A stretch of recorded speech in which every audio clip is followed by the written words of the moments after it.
Hello, welcome to IELTS Resource Center podcast, where we dive deep into the world of IELTS preparation. I am Mr. George, your host, and I'm thrilled to bring your essential tips, strategies, and expert advice to help you reach your desired IELTS score. Today, I will be bringing to you interactive learning experience from IELTS Resource Center online coaching session. Stay tuned. All right, get ready, because today we're taking a deep dive into the IELTS listening test. Ooh, sounds intense. It can be. But don't worry, we're going to break it all down, drawing on the wisdom of Mr. George from the IELTS Resource Center. Oh yeah, I've heard of him. He's got all those wisdom keys, right? Exactly. His insights are going to be our guide today. Now, we know you're here because you want to ace that IELTS. Who doesn't? Right. So think of this deep dive as your secret weapon. Okay, so the listening test has 4 sections. 4? Wow. Yeah, and they get progressively harder as you go. I bet there's some sneaky tricks they throw in there. You bet there are. There are actually hidden traps that even native English speakers can fall into. Really? Like what? Well, let's start by breaking down each section. First up is Section 1, conversations between 2 people in everyday situations. Sounds simple enough. Right. You know, things like picking a hotel or filling out a form. Yeah, I can see how that would be on the test. But here's where those sneaky distractors come in. Distract. Yeah, little details designed to throw you off. Mr. George gives this great example. Imagine you're trying to get an address, but then the speaker suddenly changes it last minute. Oh, tricky. Like they say 14 Baker Street and then suddenly it's 24 Baker Street. Exactly. It's so easy to panic and write down the wrong number. I can see myself doing that. That's why it's crucial to write down the information as you hear it. Don't wait for them to finish the sentence. Nope. And always double check your spelling, especially for names. Good point. Names can be tough. Then there's paraphrasing. Oh, the IELTS loves to use synonyms, right, to really test your vocabulary. Exactly. So start thinking about different ways to say things like cheap or expensive. Okay, challenge accepted. All right, now on to Section 2, monologues in everyday context. Monologues, so just one person talking this time. Yep, like a tour guide or someone describing an event. It's pretty straightforward, right? I guess so, but I'm sure there's a catch. You bet there is. The trap here is often unnecessary information. Unnecessary information. Yeah, the speaker might overload you with dates or details that aren't relevant to the questions. Oh, I see. So it's like they're trying to confuse you with too much information. Exactly. Mr. George uses this example. The speaker says, this event is hosted every June, but only on weekends in July. Okay, and you have to figure out which part is actually important for the question. Right, it's like a mental puzzle. So how do we avoid falling into that trap? Well, a good strategy is to follow the order of the questions and the recording. That makes sense. And listen for signal words like but or however. Oh yeah, those often indicate a change in direction or a contrasting idea. Exactly. And here's another tip from Mr. George. Familiarize yourself with maps and directional language. Maps on a listening test. Yeah. You know, knowing your adjacent from your opposite can be super helpful for those location-based questions. That's a great tip. Okay, so we've covered everyday situations. What's next? Now, Section 3 throws us into the world of academic conversations with multiple speakers. Multiple speakers. Oh, that sounds even harder. It definitely adds another layer of complexity. I bet it's easy to get lost when everyone's talking at once. It can be. And here's the real challenge. You can't assume the first opinion expressed is the correct one. Oh, right, because people might change their minds or build on each other's ideas during a discussion. Exactly.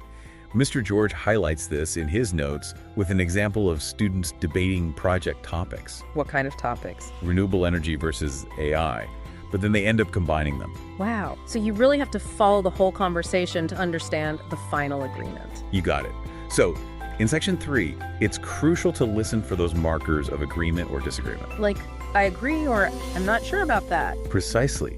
And pay attention to those transitional phrases like moving on to or let's discuss. They're like signposts guiding us through the conversation. Exactly. You're listening on 2 levels. To the content and to the dynamics of the conversation itself. It's like a mental juggling act. It is. And that brings us to the grand finale. The grand finale. What could be harder than multiple speakers? Section 4. The monologue on an academic topic. Oh boy, here we go. I know, right? Dense information, complex vocabulary. This is where things get really real. So it's like a university lecture. Pretty much. And just like with a lecture, missing even a small part can make it hard to understand the rest. Oh, that's scary. But don't worry, the key is to focus on the structure of the lecture, the main points, and those signposting words the speaker uses. Okay, so it's all about staying focused and catching those key phrases. You got it. And what about those moments when you encounter a vocabulary word you've never heard of? I dread those moments. You just skip over them? Well, Mr. George says, don't panic. More often than not, you can figure out the general meaning from the context. So don't let a few unfamiliar words derail your entire understanding. Exactly. It's like that example with the climate change lecture. What happened in that one? You had to listen to the whole statement about biodiversity loss to get the answer, even if you didn't understand every word. That makes sense. Active listening is key here. Absolutely. You need to connect the dots, piece together the information, and grasp the overall message. So there you have it. We've navigated the treacherous terrain of each section. Wow, I feel like I've already learned so much. Me too. But we're not done yet. We'll be right back after a quick break to dive into some specific exercises that can help you master each section. Stay tuned. Welcome back. So before the break, we're talking about all those tricky sections in the IELTS listening test. Right, and how even native English speakers can fall into those sneaky traps. Exactly, but Mr. George has given us some excellent exercises to help us sharpen our skills. Oh, that's great. I'm ready to put those wisdom keys to use. Me too. Let's start with section 1, those everyday conversations. Yeah, those can be deceptively tricky. They really can. So one effective exercise is form filling practice. Form filling, like actually filling out a form. Yep. You can find mock conversations online about things like hotel bookings. Oh, I see. So you listen to the conversation and try to fill out a blank form, just like in the real test. Exactly. It's a great way to practice listening for those key details like names, addresses, and phone numbers. That's a great idea. It simulates the actual test experience. It does. And another great exercise is number dictation. Oh, number dictation. That sounds tough. It can be, but it's really helpful for training your ear to catch those numbers that can sound so similar. Like 13 versus 30. Exactly. You can use online tools or have a friend read out a series of numbers for you to write down. I'll definitely be trying that one. And what about paraphrase practice? We talked about how important it is to know synonyms for the IELTS. Right. A fun exercise for that is to take common words from Section 1 scenarios like cheap, expensive, available, location, contact, and try to come up with as many synonyms as possible for each. Oh, that's a good one. Yeah. It's like building your own personal IELTS vocabulary arsenal. Exactly. The more synonyms you know, the better prepared you'll be. I'm definitely going to start working on that. Okay, Yeah. so what about section 2, those monologues in everyday contexts? Yes. For Section 2, map labeling is a really helpful exercise. Map labeling, like on an actual map. Yep. Use maps from IELTS practice tests or even real maps of places that interest you. So you listen to a recording describing a location, Right. and you try to label the landmarks or features on the map. Exactly. It's like a mental treasure hunt. I love that. And it helps you visualize the information as you listen. It does, and it's great for improving your spatial reasoning skills, which, believe it or not, can be helpful in the listening test. That's so interesting. I never would have thought of that. And another great exercise for Section 2 is keyword identification. Keyword identification. What's that? So, as you're listening to the monologue, jot down any keywords that jump out at you, the ones that seem really important to the topic or the theme. Okay, and then what? Then look at the questions and see if you can match any of your keywords to them. Oh, I see. It's like training your brain to pick out the important information and connect it to the questions. Exactly. And don't underestimate the power of summarizing. After you listen to a Section 2 recording, try to summarize the main points in just a couple of sentences. That's a great way to test yourself and see if you really understood what you heard. It is. It's like a mini self-assessment after each practice session. I like that. Okay, on to section 3, those academic conversations with multiple speakers. Yes. This one can be a bit intimidating with all those different voices and opinions. It really can. So what exercises can help us navigate this complexity? Well, one helpful exercise is role identification. Role identification, what do you mean by that? So, as you're listening, try to figure out each speaker's role in the conversation. Are they a student, a professor, a researcher? No, I get it. Knowing their roles can help you understand their viewpoints more clearly. Exactly. It adds another layer of depth to the listening experience. That's a great point. It's not just about what they're saying, but also who they are and how that influences their opinion. Precisely. Another helpful exercise is opinion matching. Opinion matching, how does that work? Imagine you have a chart with the names of each speaker. As you listen, try to match each speaker to their specific opinions or viewpoints. So I might write down keywords or phrases next to their names on the chart. Exactly. It's a great way to stay organized during a multi-speaker discussion. It's like creating your own personal scorecard for the conversation. I like that analogy. And it forces you to pay close attention to who's saying what, which is so important for those tricky multiple choice or matching questions. Those can be really tough. Any other tips for section 3? Well, we talked about those transitions, those moments when the conversation shifts from one topic to another. Right, those can be tricky to follow. They can. So during your practice sessions, try extracting the topics and subtopics discussed in order. It will help you anticipate those shifts. That's a great tip. I'm gonna start doing that right away. And now for the grand finale, section 4, those academic lectures. Oh boy, here we go. This is where I really start to sweat. I know, it can be intimidating, but we've got this. One classic exercise for section 4 is lecture summarization. Lecture summarization, so like taking notes. Kind of. You listen to academic talks either from IELTS practice materials or real university lectures online. Okay, And then you try to summarize the main points in bullet points or a short paragraph. it's like taking notes in super speed mode. It is. And it really forces you to think critically about what the most important takeaways are. That's a great challenge. I need to start doing that more. And another helpful exercise is vocabulary prediction. Vocabulary prediction, what's that all about?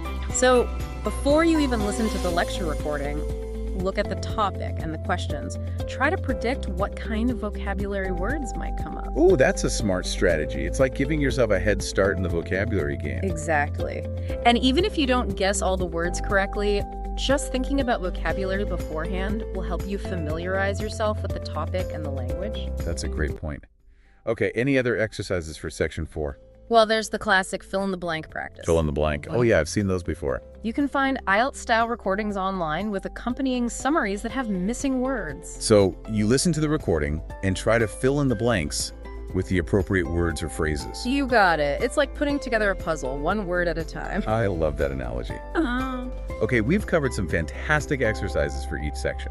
We have. And now it's time to move on to some general tips that apply to all sections of the listening test. Oh yes, those overarching strategies that can really make a difference. Exactly. So first and foremost, practice, practice, practice. The more you listen to a variety of English accents and audio materials, the more comfortable you'll become with the listening test format.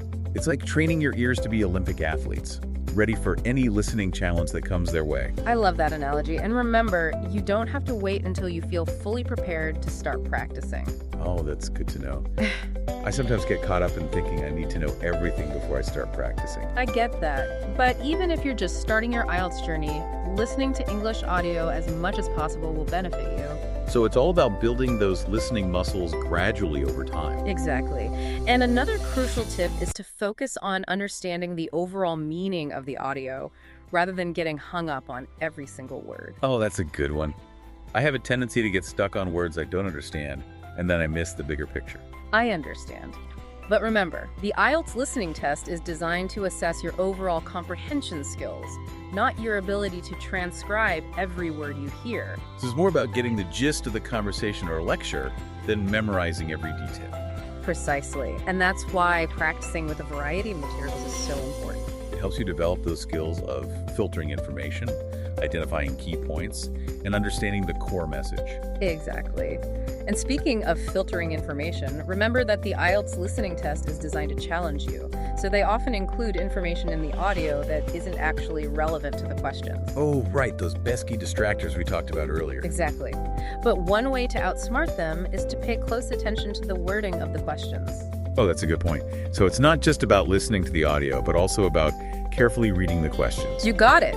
The questions are your roadmap to success in the listening test.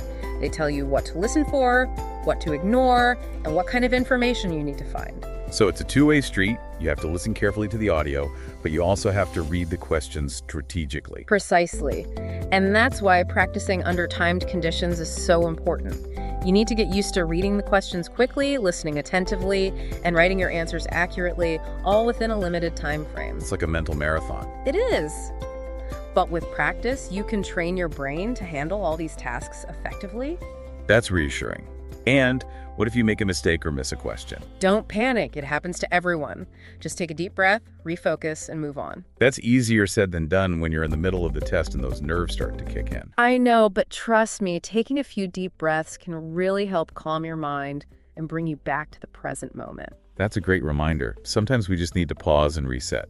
Exactly. And remember, it's just a test. It's important, but it's not the end of the world if you don't get a perfect score. That's a good point. It's all about perspective. Okay, before we move on, let's do a quick recap of all the exercises and tips we've covered. Sounds good. Ready for a lightning round. Bring it on. Okay, Section 1, top exercises for those everyday conversations. Form filling practice, number dictation, and paraphrase matching. Awesome. How about Section 2, those everyday monologues? Map labeling, keyword identification, and summarizing the main points. Perfect. Now for the tricky one, Section 3, those multi-speaker academic conversations. For those, we've got role identification, opinion matching, and tracking those transitions to stay on top of the topic shifts. You nailed it. And finally, Section 4, those dense academic lectures. For Section 4, it's all about lecture summarization, vocabulary prediction, and fill-in-the-blank practice. Fantastic. We covered so much ground today. What are our key takeaways for all sections of the listening test? Those general tips that can really make a difference. Well, we've got to remember to practice, practice, practice, focus on understanding the overall meaning, not every single word, and use those questions as your roadmap. And don't forget to stay calm and focused. Absolutely. Now, are you ready to explore some specific resources and materials that can help you take your IELTS listening skills to the next level? I am. Let's do it. All right, so we've talked about strategies, we've talked about exercises. Right, but where do we actually find these practice materials? Well, let's start with the classic, the Cambridge IELTS books. Oh yeah, those are like the gold standard, aren't they? They really are. They give you a real feel for the exam format, the types of questions, and they even come with answer keys and transcripts. So you can analyze your mistakes and see where you went wrong. Exactly. It's like having a sneak peek into the actual test. I love that. Yeah. Okay, so Cambridge books are a great starting point. Yeah. What else? Well, if you're looking for something a bit more interactive, there's Road to IELTS. Road to IELTS. I've heard of that one. It's online, right? Yeah, it's an online resource. They have a mix of free and paid content. Line of content. Practice tests, sample answers, expert tips. It's like having a personal IELTS tutor guiding you through the process. That sounds amazing. Okay, so we've got books, we've got online resources. Anything else? Well, if you're a fan of blogs and websites, IELTS Liz and IELTS Advantage are both excellent free resources. Oh yeah, I've checked those out before. They have so much great information. They really do. Lots of advice, sample questions, strategies, all specifically designed for the listening test. And they break down those complex concepts into easy to understand pieces. Exactly. Perfect for building a solid foundation. Okay, so we've covered books, online resources, websites. What about podcasts? Podcasts are fantastic for improving your overall listening comprehension. Right. And you get exposed to all those different accents and speaking styles. Exactly. Plus, they're so convenient. You can listen to them anywhere, anytime. Exactly. Some of my favorites are 6-Minute English, English We Speak, and Voice of America Learning English. Oh yeah, those are great. I listen to those all the time. They're perfect for building vocabulary and getting used to different accents. They really are. So I think it's important to remember that improving your listening skills is a journey. It's not something that happens overnight. Right. It takes time and effort. And it's not just about cramming for the test. It's about making English a part of your daily life. Exactly. So keep exploring, keep experimenting, and keep those ears tuned to the wonderful world of English. I love that. And remember, we're here to support you every step of the way. We believe in you. This has been an incredible deep dive. We've uncovered the secrets of the IELTS listening test. We've equipped you with strategies, exercises, and resources to help you succeed. Now it's your turn to put all of this knowledge into practice. Go out there and conquer that IELTS listening test. You've got this. That's a wrap on this episode of The Deep Dive. We'll catch you next time with another exciting topic to explore. Until then, happy listening. Achieve your IELTS goals with Mr. George. Get ready for IELTS success with personalized guidance from Mr. George Expert Coaching at IELTS Resource Center. With years of experience and passion for teaching, they provide tailored strategies, practical exercises, and real-time feedback to help you reach your target band score. Subscribe now to access exclusive materials, personalized coaching, and flexible online sessions that fit within your schedule. This is your chance to learn from the best and confidently for every session of the IELTS exam. For more information, call or WhatsApp us at 09052964864 or 07083458307.